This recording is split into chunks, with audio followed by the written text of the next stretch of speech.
Massenomics.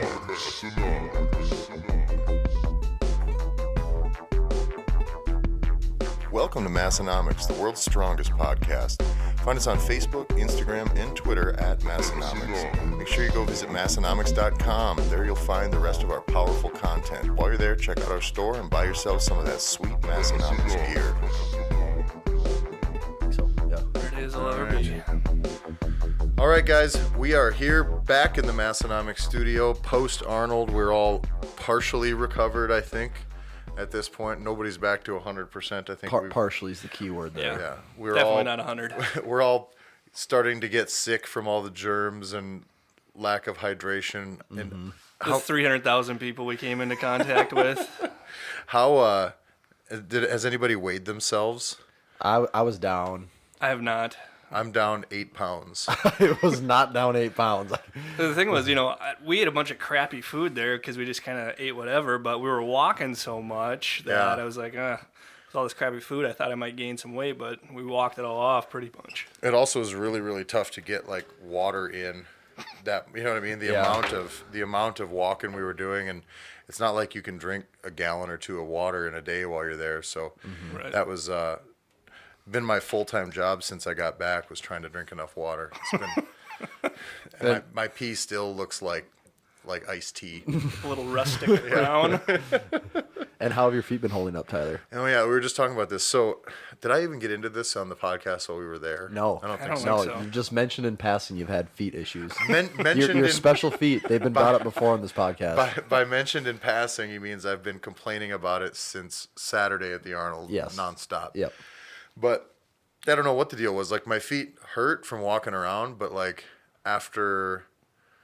by Sunday for sure, there was something weird going on. Like, I could feel my pulse in them, and they were so swollen. And then on the flights back, it was so bad. Like, I had to lay on the ground with my feet in the air, and I got home and put my feet on ice packs, like on the couch while I tried to nap. And is any of this something that's happened before, or is this all new? I've never experienced it before at all. Okay. So I got a good night's sleep on Monday night, a pretty good night's sleep Tuesday night, but it still was getting worse until basically today at noon. I rounded the corner, but I thought they were so swollen. I thought my feet were just gonna like tear open like a hot dog in the microwave. It was bad. So I didn't need to go to the ER. So that's a solid plus. So what got the swelling down finally? Time? Working, I guess. Because you're on your feet at work quite a bit, aren't you? Good for. Yeah. I don't know. I'm about Probably to not walking super long distances, though. No, and I'm also maybe about to give credit to my fucking orthotics or something. I don't know if, all the time. You wear orthotics? Yeah. I didn't know that. Only in my work boots. I'm too lazy to change them out, and they're too expensive for me to buy multiple So pairs. do you have flat feet? Yes. And that's why you got the orthotics? Yeah. Well, I got orthotics after like an injury, my flat feet got to where I'd collapse my arch and, plantar fascia issues. So they're like, well, wear these, which then after I started actually researching it, it's like, that's not really a good solution, like wearing the orthotics. You're better off correcting your mechanics than you are just putting a fucking lump in your shoe. Were your arches like already fallen though? Were they kind of past the point of retraining? At that point, yes, because they were injured. It was injured pretty bad. It was like 7 months of pain. What I've kind of read with that is that, once you're past that point where they're falling, like, you can't really train them and fix them, like, strengthen your arches back up again, so you're kind of stuck with the orthotics. Yeah. And honestly, like, I think you guys know about my knee problems. I have chondromalacia in both my knees, and... Is that sexually transmitted? Yeah, I think I've heard they taught us this it's in high from not school. wearing a condom. I remember learning about this. I knew it. But anyways, one of the, like, I'm flat-footed, and one foot's way worse than the other, and it's so bad. It's not anything that's correctable with exercises or biomechanics. So I actually bought some insoles, and that's been helping a little bit, but I've kind of investigated and might be looking at getting some orthotics just to help take the pressure off my knees. The other thing I've read, and none of these are substantiated, this is all internet facts. So we're gonna assume that they're correct. It's on the internet. I'm just gonna parrot it right here for all of you to listen to. But it was also, there was like some studies done on like custom expensive orthotics versus like regular like store-bought insoles, and spending the $300 to $400 on the custom orthotics is basically not worth it. So do that cursory Google search and then hang your hat on whatever the first thing that pops up. Yeah, like I would do. The research I've done is kind of contrary to that. Depending, like if you have more severe problems, like if you have real bad, fallen arches, that orthotics are worth the customization of it, because you're not going to find the insoles for people with feet that bad at your standard whatever store. So. Well, wear a condom, guys. Yeah. Nobody wants that condom Malaysia. Nobody wants to be wearing orthotics. We actually have a real topic to discuss today. I thought this was the orthotics After 6 episode. minutes of talking about Tyler and Schanz's feet. This week we want to talk about the newest, hottest craze in the world of dieting. I would say for sure it's the new hotness, right? Well, it's cyclical. You know how those things go, and things are cyclical. But yeah, I think with CrossFit and then kind of paleo made a big push along with CrossFit. I don't know, chicken or egg thing there, but they both kind of started getting more popular. And then I think the natural evolution from paleo which is kind of low carbish in general, would be to go to the ketogenic diet, which is what we're going to be talking about. So, I just think it's something that follows in line there. Yeah. And it's becoming more popular for sure now. Now, I'm going to give my rudimentary average dude's understanding of what the ketogenic diet is. Alrighty. And then you have to explain that after me. So my understanding is the ketogenic diet is almost no carbs, to the point where the only carbs you're getting you're simply trying to avoid carbohydrates 100% at almost all costs. Yeah, pretty much. And then you're also going to have a higher fat intake, quite significantly higher. Yep. And then the goal is that your body will eventually retrain itself from using carbohydrates as fuel to then using fat as fuel. And then at some point, then your body will start to, burn more fat, and you'll get leaner and jackeder and tander and all of those things. Especially tander. Yeah. Tander. That's in the dictionary. Yeah. So that's my understanding of it. And will you tell me how some of those processes actually work? Yeah, you're pretty much right on that from your rudimentary standpoint. Yes. Yeah, you're kind of like when you're with your induction phase, which they'll call it, to get actually into ketosis, you want to be probably under 15 grams, which, as you say, is virtually nothing. Like you could eat a few servings of broccoli and be at like half your, your caloric allowance or carbohydrate allowance for the day. So, very easy to get to the amount or to go over that 15 grams, and then. One thing that was omitted from your explanation, you do become more fat dominant in your burning, but you also start to produce ketones from your liver, and that's where the whole ketosis, ketogenic diet thing comes from, the whole keto part. So your brain can actually only use, well, I shouldn't say only, but primarily uses glucose as a fuel. It can't use fat. So what happens then is you're not giving your body glucose to use for fuel, your brain needs to use something, and that's where the ketones come into play. Now, the rest of your body can use ketones, but when you go into ketosis, your brain really starts to use that for energy instead of glucose, and that's really why you get the uptake in ketones. And now, also, there is kind of a bit of a phase in the beginning where for a week or so you feel like diggity dog shit. Yeah, right? They call it the keto flu. You're kind of like fuzzy, aren't you? Or is it feels like the flu. I mean, it can be worse for some people. It can last shorter or longer. You can get to it quicker. It just depends on the individual. But yeah, it pretty much straight up feels like the flu. Like you're lethargic. You can even get like hot, cold flashes type of thing. I did the ketogenic diet for about 4 weeks. I tried it out. And I went into ketosis real fat because I was pretty fat adapted before. I've never been a real high carb guy. I don't tolerate carbs that well. And then, I went into ketosis. I want to say, or started to get into ketosis probably after about 3 or 4 days is all. And I had that keto flu for about 2 days, I would say it lasted, and then I was over it. And once you got through the funk, if you will, what was the? I guess I want to back up. What level of discipline did it take to eat what you had to eat to maintain ketosis? And what were you eating? Yeah, so that was actually the hardest part. I spent the most amount of time doing research because I understood the science of it pretty quick and why it worked.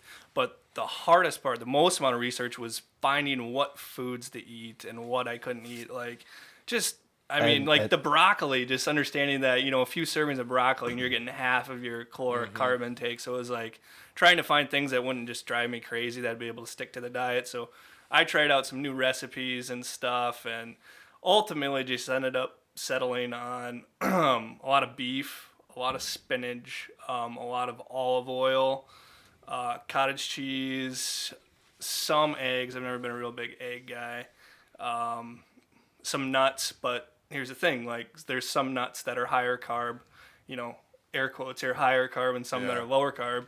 So there was like macadamia nuts that I happen to like that are lower carb, so I ate a lot of those. And it was a small variation of food, unfortunately, and it sucked.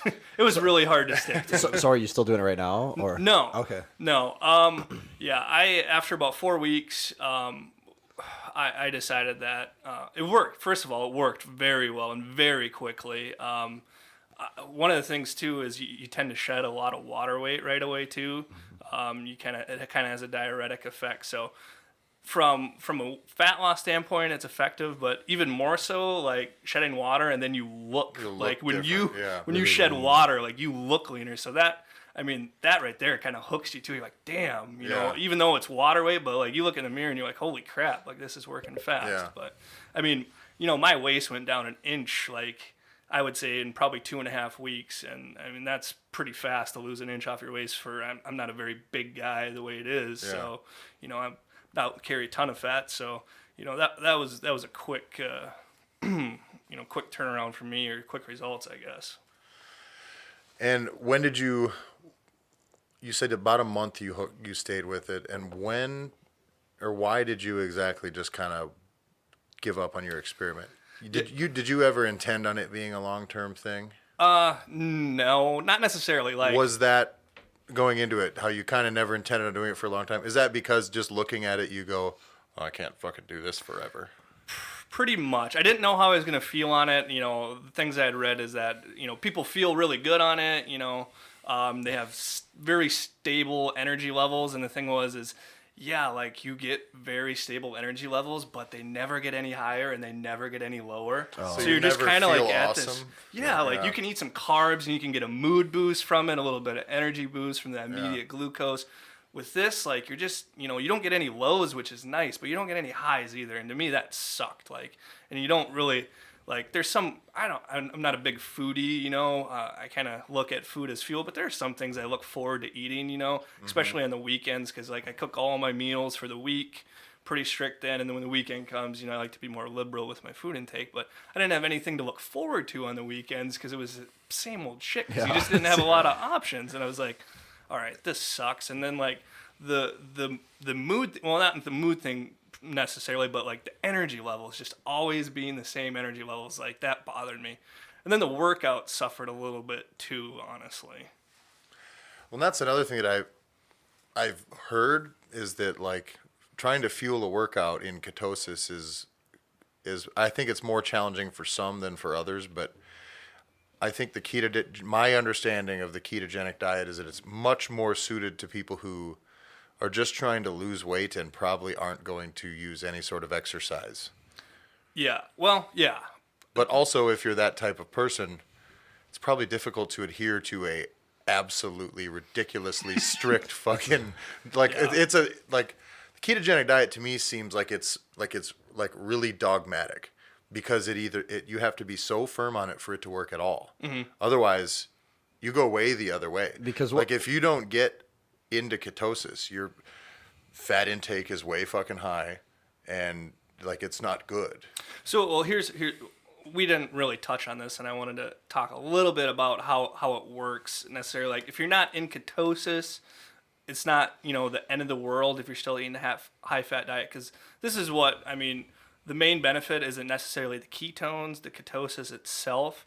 It's the fact that when you don't give your body glucose, because you produce glucose burning enzymes, which, if you're someone who's consuming a lot of carbohydrates, you produce that, and then you're efficient at using carbohydrates. So if you consume a lot of fats, you're getting up to like 60, 70, 80% of your fat intake. Your body upregulates the amount of fat burning enzymes you have, and you become really efficient at using fat for fuel. So then you move into a caloric restriction, and your body is a fat burning machine.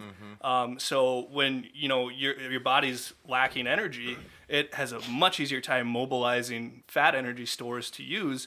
So you burn fat a lot better. So the whole ketosis thing, it helps because you know that you're not using glucose, and your body has to move into ketosis and produce ketones, and you're burning more fat. But it's not the end all be all there. Gotcha. So then what happens, like, when you are in ketosis, if you were to, like, one night go out and eat, consume a, like, carb heavy meal, like, would that throw the whole thing off just like that? Like if you were to eat a 16-inch large pizza in 15 minutes. And then you wash it down with a few beers and... Yeah, definitely. So it would knock you out of ketosis. And then the other problem with that is that... You would shit you so much. There's a term called insulin resistance where your body is basically not sensitive to carbohydrates in a nutshell. So when you're efficient at burning fat, you actually develop a form of just physiological insulin resistance where your body isn't used to burning carbohydrates, so it doesn't do a good job of it. You kind of are like a pseudo diabetic at that point. So you're fat adapted, you're into ketosis, and all of a sudden you dump a whole bunch of carbohydrates on it, and your body doesn't know how to tolerate. Like it's not efficient at using carbohydrates. So it's your blood sugar, it's out of practice. Your blood sugars spike up really high. Your body's dumping insulin because it's not working the way it should, and it's just it can be an issue if you've been in ketosis for a long time and you really just go off the deep end with carbohydrates. That's not something you would want to do. You would want to taper off of that, and gradually introduce carbs and get your body adapted to using them again. Otherwise, you would run into that problem. Now, to introduce the psychological element to this, though, if I was to do the ketogenic diet and be in ketosis for a month, like if I really stuck it out for 1 month, if I were to decide not to do it anymore, I would go way off the fucking rails right away, though, right? Like isn't that because if it's requires such a high level of discipline?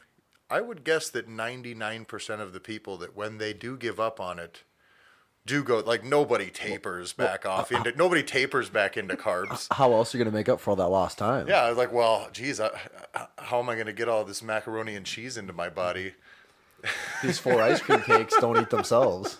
Right. Well, and yeah, I mean that would be all on the individual. Like if you set a goal, hey, I'm going to do this for 4 weeks, to just kind of do a tune-up with my body, burn some fat, resensitize myself to carbohydrates and, my relationship with carbohydrates. And then you say, okay, my 4 weeks are up. I'm going to slowly introduce carbohydrates back in. Maybe if you had it set up where you're not like, oh, I'm going to do, the ketogenic diet and this is what I'm going to do. And then you realize, well, this sucks. I might as well just eat all the carbohydrates I want. Yeah, I could definitely see. If you planned your way into it and planned your way out of it, you'd be fine. But if you fell off the wagon, you're going to fall off pretty hard. I haven't had a carb in a fucking month. Do you know what I would do if I didn't have a carb when I went back on? Yeah. I'd be diabetic in 2 days. So the other thing, what about what it does take to do it? And obviously, this is, like you said, all to the individual for sure. But I think because of the level of discipline that it takes, I mean, the results obviously are, I would say, pretty locked in. They're pretty substantiated with science, and it's legit. But I do think because it's so strict, how sustainable for you could you imagine having that just be your thing? That's just how you eat?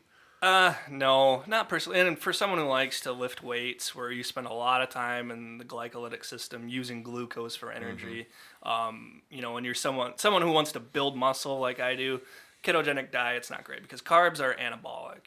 They promote insulin secretion. Insulin's anabolic, so you don't get near as much with the ketogenic diet. So it's hard to fuel your workouts, weight training specifically, and then it's hard to induce hypertrophy, protein synthesis, without those carbohydrates, because they have an anabolic effect with insulin, and they also have an catabolic effect by suppressing stress hormones, like when you're working out, because you get it's a stressful environment and you produce stress hormones, so it has an anti-catabolic and an anabolic effect, so kind of a double whammy you're missing out on. Because carbs are awesome. They are kind of awesome. Everybody knows that. And so what about training in that glycolytic state? Like, what is that like then in Ketosis? In ketosis, how does that work? Yeah, so basically, The most noticeable crash and burn. It's more, like I said, you're very even keeled on the ketogenic diet. So, the thing I would say is it's hard to get amped up, like for a set, and then it's hard to sustain like an intense set. The first thing I notice is you burn out fast. You don't have the endurance to push through a longer set, especially something like in those hypertrophy ranges where you're talking 8 to 10 to 12 reps. Those are hard. The lactic acid, you don't get the buffering system from that like you do. And it was just, the pain was more noticeable. It came on faster. The fatigue set in faster. And it was just overall tougher. And then just mentally, one of the worst parts was the pump. There's no pump, very little pump, because you have very little glycogen left in your muscles, which glycogen, attracts water to it, and you got your glycogen in your muscles, you got your water in your muscles, and that's the pump, and along with the blood being through there, so you got these flat ass muscles, and your workouts kind of suck. So yeah, it was tough. It was definitely mentally tough to stick with. Now, I also see a lot of people who are extremely overweight, maybe that don't have a great relationship with food in general, is where I start seeing a lot of the ketogenic stuff popping up now too, is that's what they're going to do. That's the new thing. That's what you're going to do. What about using it as a tool for trying to carve out a good year of just weight loss? Maybe for someone who doesn't exercise. I think for people who are primarily sedentary and don't exercise, I actually think it'd be extremely effective if they had the mental discipline to stick with it. Because I'm a very firm believer in that you have to earn your carbohydrates. They're immediate energy source, and if you aren't doing something that requires immediate energy source, you probably don't need a whole bunch of carbohydrates. So these couch potatoes, they don't need it. They're not doing weight training. They're not doing what we do. They don't need to fuel. They don't need to build muscle, etc. So the ketogenic diet, I think, would be much more suited for them. Obviously, it's hard. They probably don't have the mental fortitude to stick with it. But if they did, I think it'd be super effective, because it's harder for them to lose weight. They're not burning the calories. They're not building the muscle like we are. They don't have the metabolisms that are going 100 miles an hour. So something like this, where their body becomes really efficient at burning fat, without that increased metabolism and muscle mass, I think it would work very well for them if they could stick with it.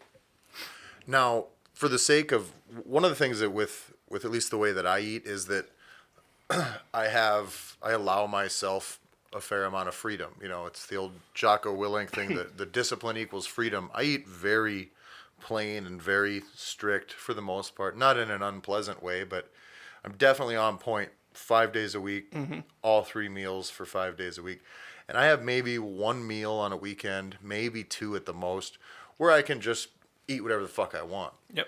Now, you can't really do that with a ketogenic diet, right? I mean, that is, like we had talked about before, would be quite a bit of a unpleasant setback. You could eat unlimited hamburger and bacon, spinach. Bacon is the food for the ketogenic diet. So if you like bacon, all the recipes you look at, they all have bacon in them. So I don't know. It depends on what you want to gorge on. And I suppose you could go nuts calorically, just lay off fucking carbs. Here's another thing we didn't talk about though, is that you fill up fast.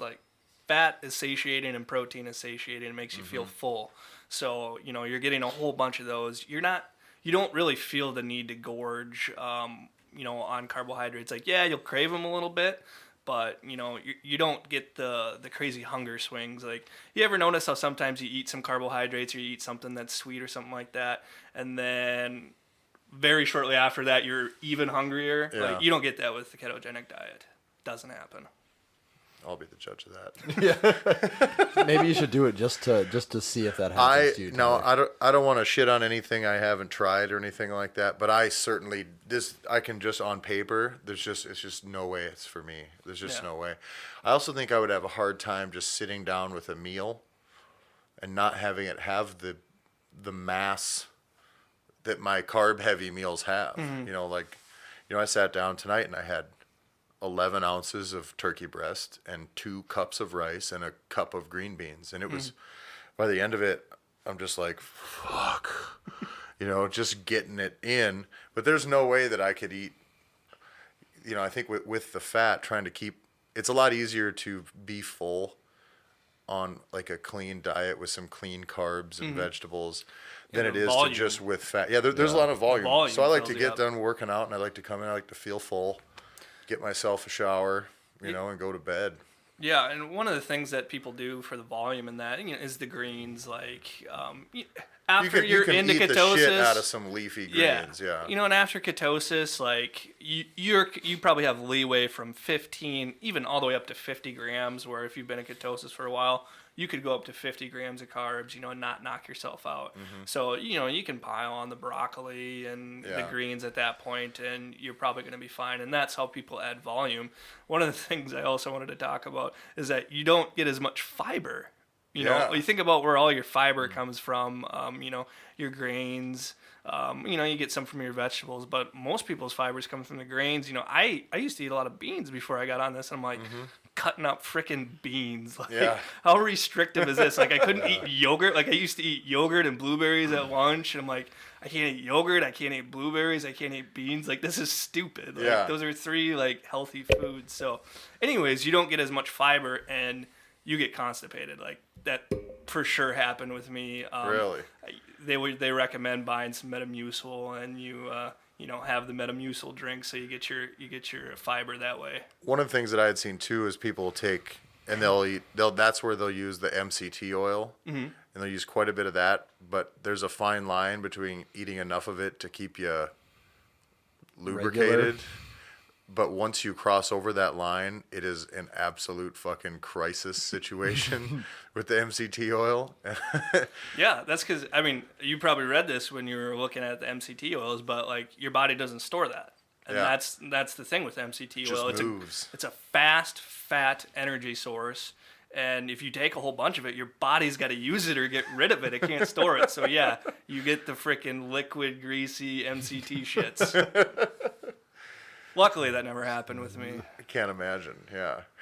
Another thing that sucked about it, too, is, carbs basically help your body to produce serotonin, which relaxes you and helps put you to sleep at night. So you're not getting any carbs. You're fairly low on serotonin, and people have a hell of a time sleeping. And, yeah, right away, like the first 2 weeks, I had a hell of a time sleeping. Probably took me an extra hour to fall asleep, and I hated that because I'm not the best sleeper in the first place. So make a bad situation worse. Yeah. My like overall takeaway from the things that I've read on it, you're the only person I know personally who's even tried it. So I don't have like a whole large sample size other than I see a bunch of people posted on Instagram about it, and I've done some reading, but all I see when I see it is this laundry list of things that you cannot eat. Yeah.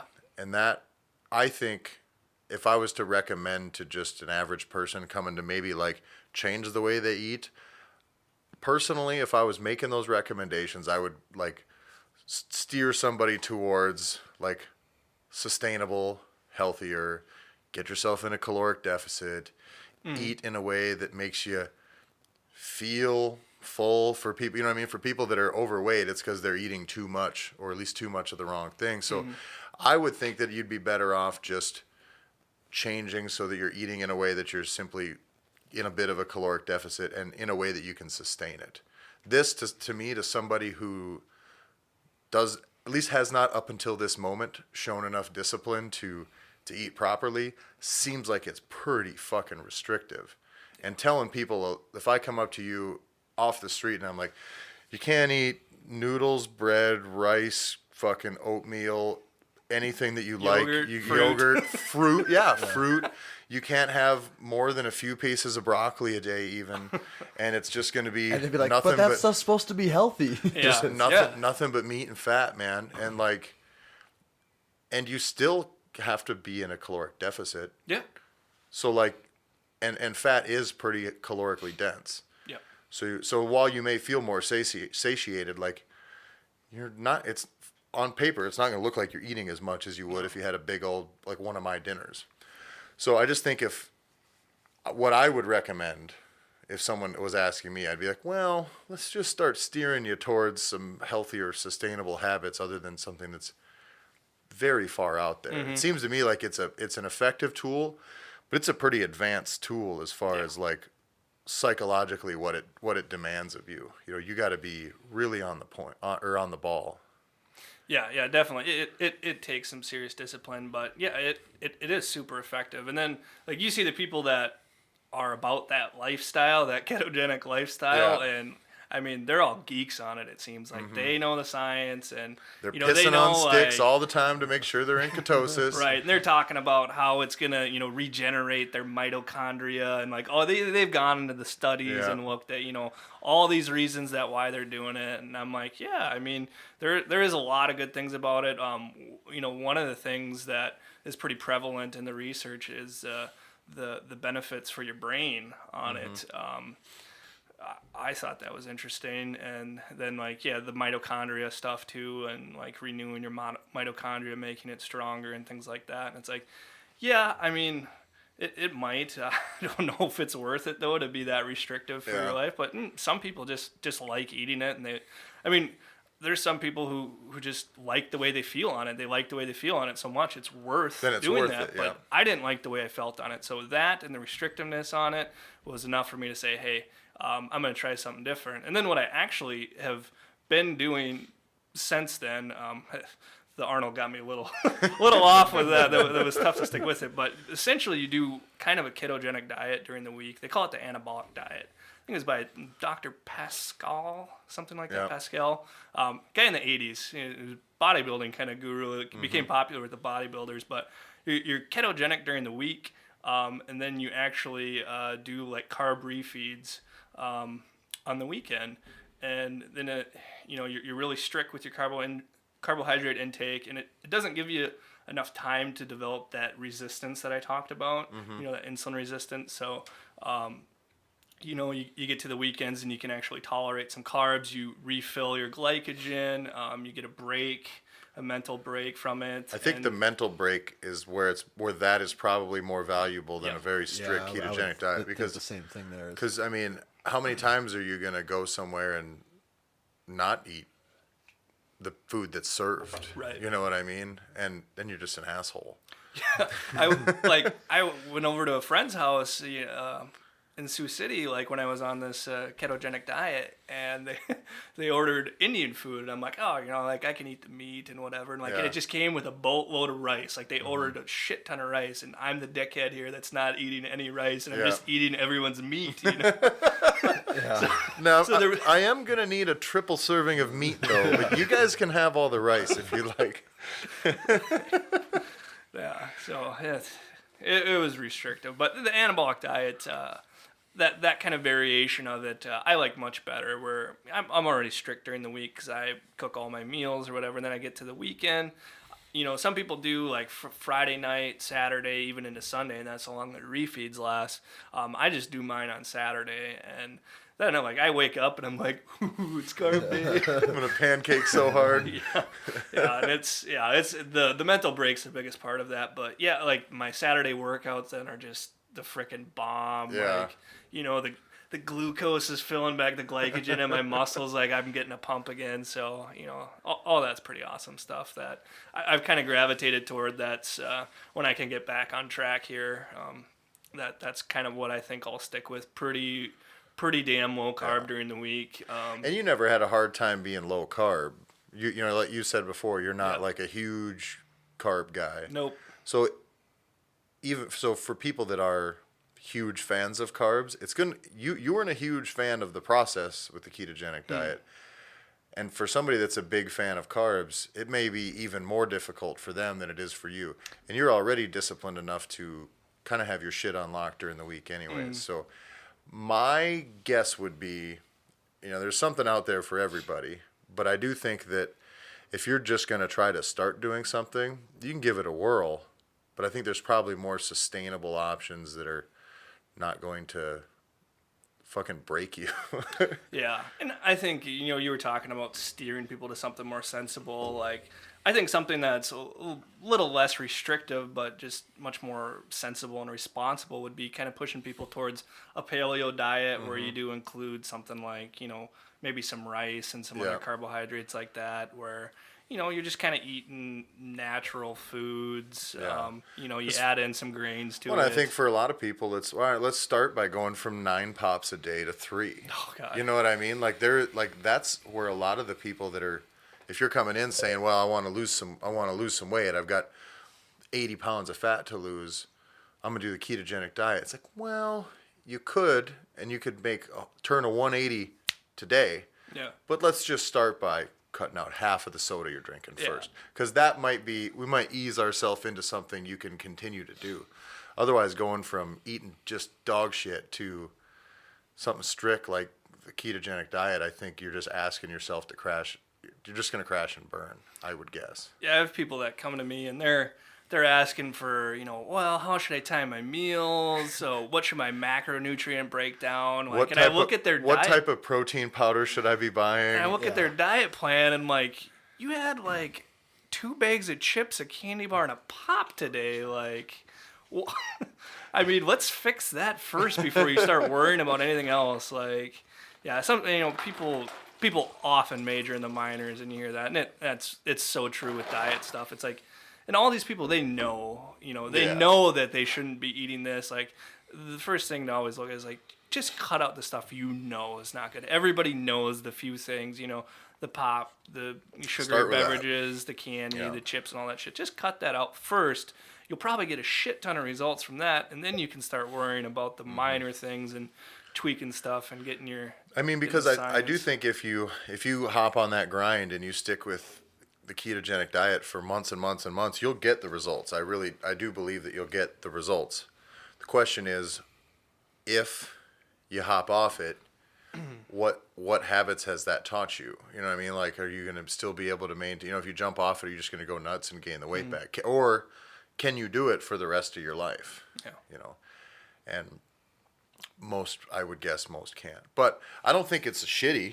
No. I think it's effective. I think it's good. I think everything is there. And I don't know much other than what I've read. So, yeah, I think if someone wanted to do like a 3 to 5 week tune-up, like where they just wanted something fast, effective. Maybe it'll clean up your carb sensitivity a little bit. If you're like me and you fucking eat so many carbs, like there's a point where it's probably has a deleterious effect in the long run. Yeah, if you're not a real carb sensitive guy, like if you put on fat easy from carbs, like ketogenic diet is, I think, something that's good. You could hit for 4 weeks, give your insulin receptors a break, let them resensitize to glucose and insulin, and then gradually add carbs back in there. And you'd be more effective from a nutrient partitioning standpoint, but you'd also probably lose some fat in the process, depending on how fat adapted you were in the first place. Some people, it might take 4 weeks to drop into ketosis, which would suck. But some people, if you're not suffering, if you eat a fairly, maybe 40% of your fat intake or 40% of your macronutrients is fat, you might drop into it a little bit faster than someone's who's say 60% carbohydrate. So it would just kind of depend on the person. But I think there's a lot of people that could be effective for in a short amount of time. And then if you know that, hey, this is 4 weeks, it's going to suck, but I'm going to do it, and it's going to have a lot of future benefits for me. I think, it might be someone like you, You've been trying to lose weight or cut fat for how long now? You've been at it for several years? Couple years, yeah. Yeah, so something where it's like if I've really been at it for 10, but I didn't do anything about it. I didn't actually do anything about it until the last 2. Yeah, so I just complained about it for 8 years. Like, I don't understand why I keep getting fatter. Yeah. I'm gonna eat 7 hot dogs before I go to bed, though. Sounds like a good time. Yeah. So it's something like if you're stalled, like, you know, if you've been doing everything right and you stall and you're like, ah, shit, I need something to like jumpstart this process. Yeah. Might be something that you could look at doing. Yeah. So in the situation like Tyler, where we have a guy that's heavy into the CrossFit community, that CrossFit life, is this sustainable at that? Is he going to be having good workouts and feeling good about himself? He's not. His workouts are going to suffer. I'm for at a sure. point too where like I can, and I eat a lot of carbs now, but I can directly relate how I perform, especially in like heavy conditioning, you know, like sprint style conditioning workouts where it's just muscle endurance and suffering. And there's a direct correlation between how I feel and perform during those and how many carbs I eat. Like if I am under carbohydrated, I feel it fucking every day. And if I go really ham on the carbs, like I feel better when I train. Like I feel better. I don't and I'm big, so like I run out of fucking fuel pretty fucking fast. I like how you turned carbohydrated into a verb. Yes, if I'm under I'm gonna use that. carbohydrated, you're gonna need to get yourself carbohydrated, son. It's just like hydrated. Yeah, one of the interesting things that I read is that like these endurance guys that move into a ketogenic diet, like their performance increases because when you start talking about very long endurance things, not CrossFit, which there's endurance base to it, but it's primarily glycolytic system. Yeah. It's intense. Mostly, yeah. So, but marathoners and especially like these ultra marathoners, like when they've had substantial endurance improvements from being fat adapted, and then like their body just draws on fat stores through that entire thing, and they're not going at an intense enough pace where they need that glycolytic system. They can use fats, and they just have like an endless amount to draw from. Especially since they're also skinny fat. Yeah, I don't know that ultra endurance crap. I don't know why anybody would ever run 100 miles. I see Good some Lord. of those. Now there's some like Cameron Haynes. He's kind of pretty jacked and does some of that. But like I see some of those guys that'll show. There was this Netflix documentary. I don't remember what it was. It was this crazy like ultra marathon trail run where there's like not even a fucking trail, and it's fucking crazy. It's like 3 days long. Probably like 70 miles or something. It's worse. Like that. It's worse than that. I think it's like 124 miles or some shit like that. It's the. I think it's like the Barclays. I highly recommend watching it. It's like the Barclays Marathon on Netflix. Yeah, it's pretty cool. But these people are crazy, and also not a one of them has a desirable physique at all. Like I wouldn't trade bodies with one of them for the fucking world. They're just a bunch of skinny fat guys. And then they all look old, don't they? They all look like they're aged 20 years. Yeah, if you want to look young, definitely don't take up endurance running. Yeah, I just think running in general, like if your primary mode of exercise is running, like you'd better really like running, because if you got to drag yourself to run, the results you get. Oh. Yeah, from a physique standpoint, from like an aging standpoint, from the toll it takes on your body standpoint, like why don't you just play tackle football? Like yeah, it's crazy. Now this is technically our 52nd episode. Now, since Tanner's not here, in case you haven't noticed, this is not Tanner. We didn't even do introductions. Oh, no. Yeah, this is Professor Schanz, ladies and gentlemen. I could have just pretended to be Tanner and just have all this wild, wicked nutrition Tanner took a new information. approach for this episode. Tanner took a weekend class. But anyway, so this is our 52nd episode, which normally is where you'd celebrate the year. But we did release 2 episodes on our launch date. Yes. So next week we'll do the official. Well, we need to do 2 celebrations. One with me, One because with I'm not you. going to be here next Exactly. week. So that's what we're gonna do. This is our. But anyway, so with Tanner being gone, I did come up with a "What's in Tyler's sack" segment. Have we ever looked to see what's in Tyler's sack? I've never whipped my sack sack out on this podcast before. I was getting really used to handling Tanner's sack, but this is it's your lucky day, guys. All right, so I'm gonna need you guys all to close your eyes. All right. Do we put our hands out too? Nope. Oh, Nope. different set of rules even. Just gotta listen. Here we go, guys. Okay. I'm gonna get the old camera down onto your sack. where my sack's gonna be. All right, open them up. So if you're looking at what we've got here, we have a funny little story about these. These are apparently these types of things. These are protein bar samples, not for resale. They're also violations. Yeah, whatever that is, it's a violation. I couldn't quite figure out the marketing scheme behind the violation. What I think it is, I think they're supposed to go through and they put these on the windshields of your cars when you're parked at the Arnold. Really? Yeah, so you walk up and you're like, motherfucker. And then it says you're supposed to return it to booth 1903, and then you get a sample. Is it a sample of maybe something else? I don't know. There's a sample in it. Yeah, that's what I couldn't figure out. No. You said you want to get out of this violation, you got to post your ticket on Instagram. But then on the top right corner, return to the booth for a sample. Oh, it does say that. That's so I just couldn't figure it out. I don't know, but anyway, it's awfully confusing. Yeah. So as we're getting ready to leave the Arnold for the last time, we were finally fed up with it too. We're like, we need to get the fuck out of this building, and there's all the booths kind of start tearing down the last day.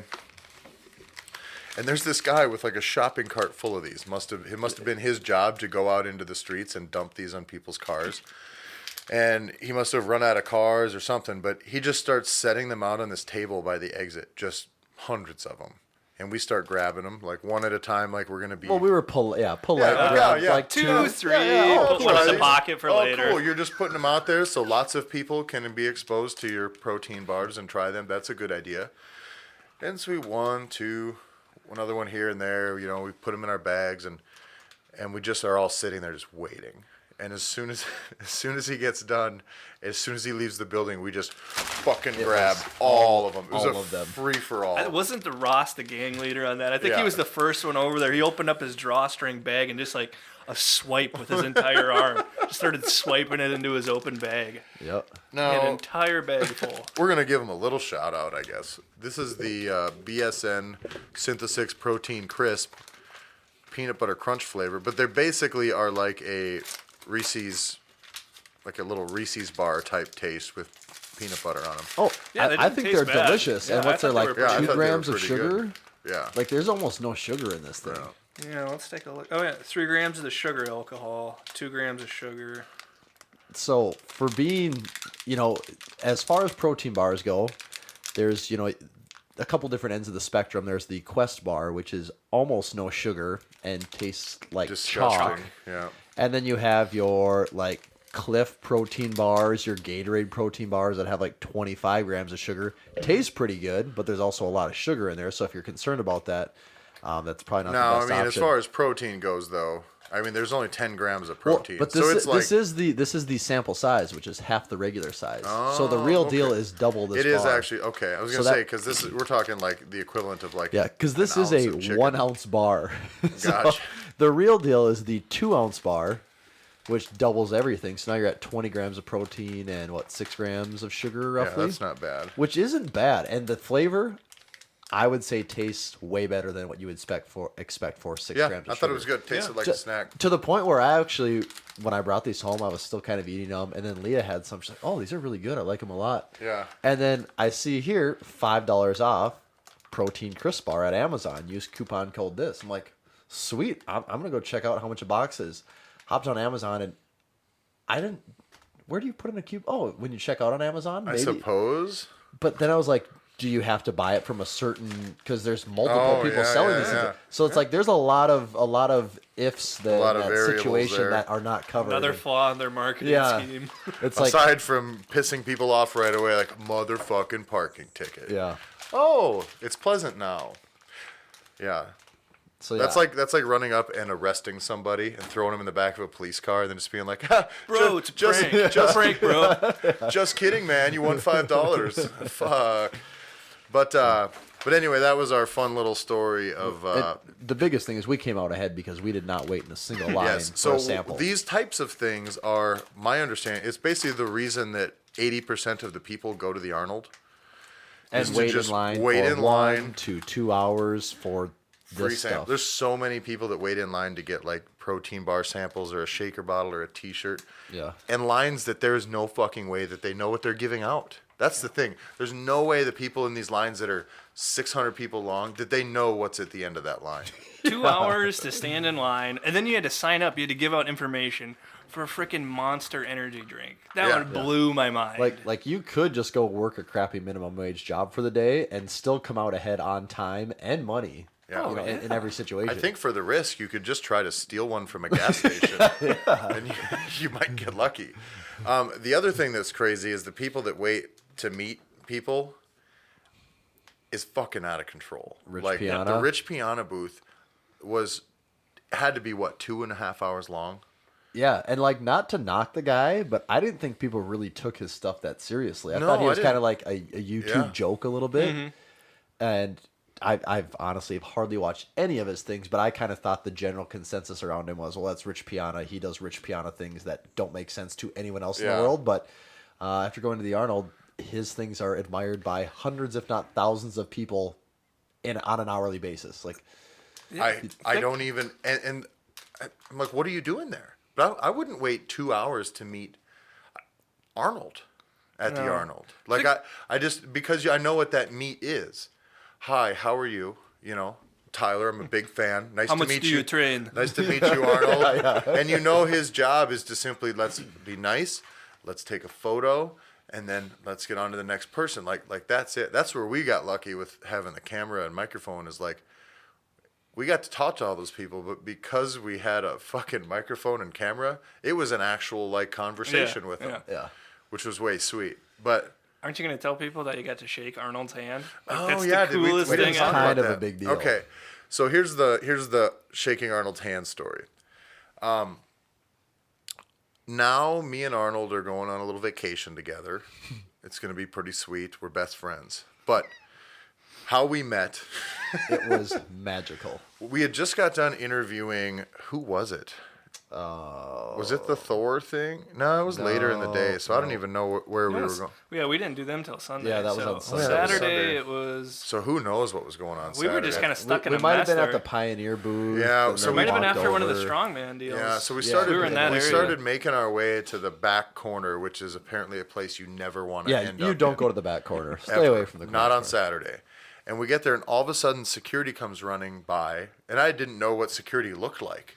So to me, it was just there's guy in people. polos. Well, there's just this crowd And of guys people. in yellow and camouflage jackets. Yeah, but it's shoulder to shoulder, nuts to butts humans everywhere. Anyway, so all of a sudden there's just some guy yelling, "Get the fuck off the carpet! You get the fuck everybody off the fucking carpet!" And he's screaming, and all I could think is, get this guy a fucking megaphone so he doesn't have to sound like such a dick. And his Just be like, Xanax. "Hey, could everybody please get off the carpet? Everyone can hear." It'd be wonderful. But he's Yeah. just an asshole. Yeah. And so he's yelling, and they start shoving everybody away. How, I don't know. I don't know where that space came That's from. the biggest mystery to me is you already couldn't walk because people were like completely gridlocked. There And was, all there of was a no sudden, movement. they free up 5,000 square Yeah. feet of carpet. And like the that, way this by guy yelling was at us. talking to people and trying to get people to move, I thought someone had had a heart attack Yeah. or like something Yeah. actually I serious thought was like going on. like EMTs Someone had to was- get through or something Yeah. like Yeah, that. which in that case it would make sense, but that was not the case. No, what was the case was, so we're just walking, and all of a sudden, we just get shoved into this deal, and then they make one path, and then the other path goes right behind me. So I'm standing there on the corner of whatever this deal is, and all of a sudden people started whipping out their cameras and shit, and I was like, fucking Arnold's coming, isn't he? And sure as shit, it was fucking Arnold. And you see him coming, and I noticed when I watched the video again, Arnold wasn't shaking hundreds of people's No, hands. he wasn't was just shaking going. He was just anyone's moving hand. fast, just like here. And so I'm sitting here with my phone, and I still had our Massenomics microphone in my other hand. So I'm just gonna try to record Arnold as he goes by, and all of a sudden, as he gets closer, he keys in on me because I'm on the corner and I'm enormous. And he's just sticks his hand out, and I'm like, oh, fuck. So I put my fucking phone and microphone in my other hand, and I shake his hand real quick, and then like an idiot, my phone just goes, boop, pops up in the air. So I shake his hand and then immediately scramble to catch my phone, and then he goes walking past, turns the corner where Tanner was, and is kind of past Tanner, but Tanner was not having it. He's Nope. like, Arnold.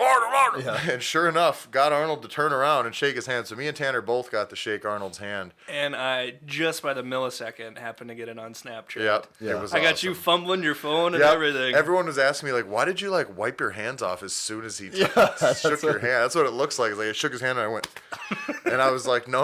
I had to save the old fucking galaxy from hitting the floor. But it was pretty awesome. Yeah. But I certainly would not have waited in line for 2 hours for that. Yeah, he is kind of like the elusive, like, unicorn of the Arnold. It's like he just randomly makes an appearance, and his appearance is basically running from like one part of the building to another, and people go nuts. And then after that brief moment, he's gone. Yeah, they all flock to the area where he's at, and like you're all kind of like peeking over shoulders. And like one time we were all in a big line, he was coming through in a golf cart, and like all of a sudden you just see like the top of his head go, and he was gone, and then all these people dispersed. People were like running towards this golf cart. I did talk to Big Shane today, and Shane goes, you know what I think I'm going to do? I think next year when we go, I think I'm just going to stand right up over there. Saturday, I'm just going to stay right there the whole time. And then, because eventually he's going to come by. That's as good as plan as any. That's a strong strategy, but I might maybe just shoot his like agent an email and see if we can talk to him first. I think Shane needs to get a tan for next year's Arnold, and then he has to do the shirtless posing routine. Yeah. Now they were selling the tanning, the bronzer, the bronzing stuff. Oh. We could have there was just a booth for it. We could have just bought a jug and lathered him up right before we did it. Hopefully, you guys. I don't know when this is going to come out, but I'm assuming we're going to have some of the videos from the Arnold will be out at this point, and our content with Shane is hands down the best for sure.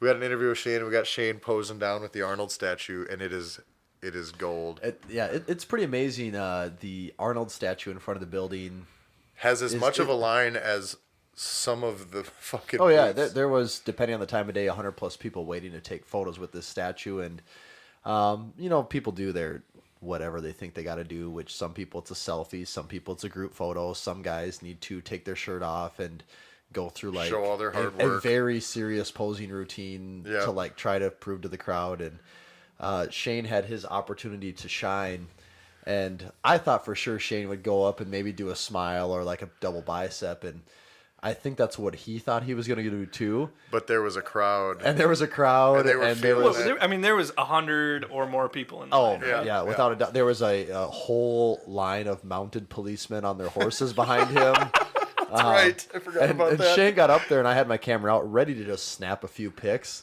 And I was asking about it today, and he's like, I went up there to just do a pose, and, I figured I'm up here. I got to do this. And he went into the full pumping iron posing routine. The whole shebang. The facial expressions were the most impressive. He was chaining all of them together. Like you can tell he's trained his whole life for this moment. Yep. And I think he even got some decent reactions out of the crowd. Oh yeah, too. they loved it. Yeah, the crowd was playing into it, and he looked like a pro out there. Yep, it was fantastic. There was, and then after that we got a sweet interview with Shane that is probably the funniest 3 minutes we've ever produced in our entire lives.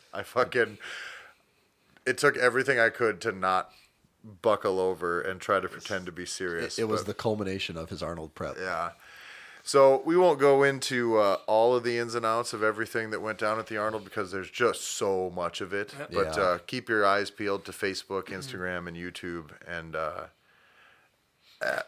we're just probably going to be rolling out Arnold stuff for a couple months. Don't we have to tell the best part of this story, though, on what we thought it would be like if he came back, if the guy came back and he looked and there was like 150 protein bars on that table, and he comes back like 30 seconds later after we just swapped them in, they're all gone, and there's no one else around, it's just us. And we're all just kind of looking around like, well, we don't know. And they're falling out of our pockets. With backpacks all of a sudden that are heavy. Oh, shit. But we had an awesome time. I don't know. It fully embodied our fake it till you make it thing, because we just pretended like we fucking knew what we were doing and that we belonged there, and somehow people were willing to talk to us. Yeah, as a bystander, I didn't participate really in any of the interviews or the footage that Tommy was taking, but just to watch Tyler and Tanner go up there to some of these semi and some of these straight up celebrity people like the Mountain and just do an off the cuff interview, like I'm like that would be extremely intimidating, and I would be terrible at it. But they freaking rocked it, and I was super impressed. It's also one of those things though where like I wanted the interviews to be better for sure. I wanted to have better questions, more fun questions and stuff. But here's what I didn't do before we went to the Arnold. I didn't go, when I'm interviewing the Mountain, what am I going to ask you? Here's the 3 great questions I need to have. Because we didn't plan on meeting anyone. These will be funny. No, it was just like, I'm going to go around it. And then all of a sudden, we're just walking by the booth, and it's like, there's fucking Thor. Oh, fuck. So I was like, get the equipment, turn it on so I can make it fast, not be inconvenient, and just get up to him and be like, hey, dude, you want to do a couple minutes on camera? And he was like, everybody at the SBD booth was like, basically, no. Do not. And he's like, okay. And so I did it while everybody else at the booth was just like, get them the fuck out of here. Get them the fuck out of here. What was it it was pretty immediately obvious, dude. Yeah. Was it like a 3-minute long interview? I think running minutes? time on my camera is like 2 minutes and 15 seconds. Yeah. Every 30 seconds, like the guy who was managing the booth, obviously, and like some of the other people, the booth kept just inching in closer and closer. Somebody all of a sudden gets behind Tommy and is watching the footage. Yeah. And I was just waiting for them to just slap the camera out of my hands. When you see that interview, you're going to see a look on my face the whole time where I was like, not comprehending what he was saying, not thinking about what I was going to say next. The whole time I'm just going, how in the fuck did this happen?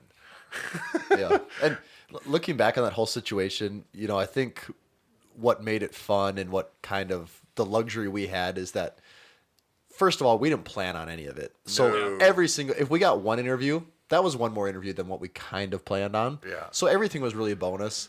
And then the biggest thing is, if things didn't go according to plan, we're just letting down ourselves. It's not like we have a job and an employer and all this stuff on the line. So it was just, let's have fun, see what happens. And when you have those type of situations, some pretty cool things can happen. Aside from the just overall toll that trip took on us, the lack of sleep and the millions of miles walked, I mean, it was a win-win-win all the way around. Mm-hmm. I also don't know when in the planning, it started as we should go to the Arnold because that'd be cool. And then it was like, well, we should do some Massenomics things at the Arnold. And then it turned into, let's see if we can get media credentials for this. It almost was like a business trip. And then it turned into like, we're just going to hustle around and try to interview people the whole weekend and try to get cool footage at the things and pictures and all stuff. I don't know how it turned into that, but I'm glad it did. Yeah. Because I think it made it way more fun. Because if we'd have gone without all that stuff and we'd have been waiting in line, it would have been, hi, so-and-so, take a picture. And those pictures would have been cool. But the return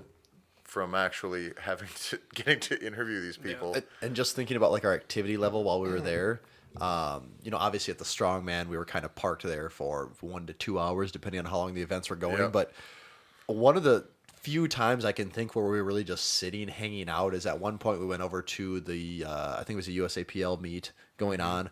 We sat there, we were just kind of taking it in. And again, weren't even there 5 minutes. It's like, holy crap, it's Blaine Sumner. Let's go. And then after that, we're right back to what we're doing. Just like, fuck, well, I guess we have to interview Blaine Sumner now. And Tanner's sitting there, and I was like, well, Tanner, you are way more familiar with Blaine's stuff than I. And I was like, you have to do this one, which means you have to go interrupt whatever he's doing and ask him. And that was the crazy part, is I'm like, we can't. So he's like sitting here with his wife, kind of like watching things, taking it in.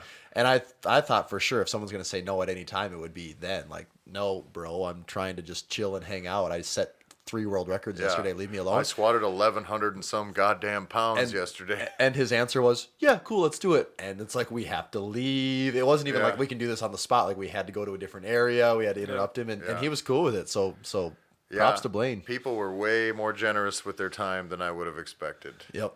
We tried to be as respectful of it as possible. And that was also, you could see the reaction happen with every single person where if you got that microphone, it's right there on the deal if you're watching. Yep. Everybody needs a Massenomics mic. It's like it's like a little heavier than there's some weight to it. It's pretty robust. It's a nice mic. I just thought it was like a cardboard piece. Nope. Like, is that even a real microphone? It's a fake microphone. Just a prop. But you could see the reaction happen in everyone.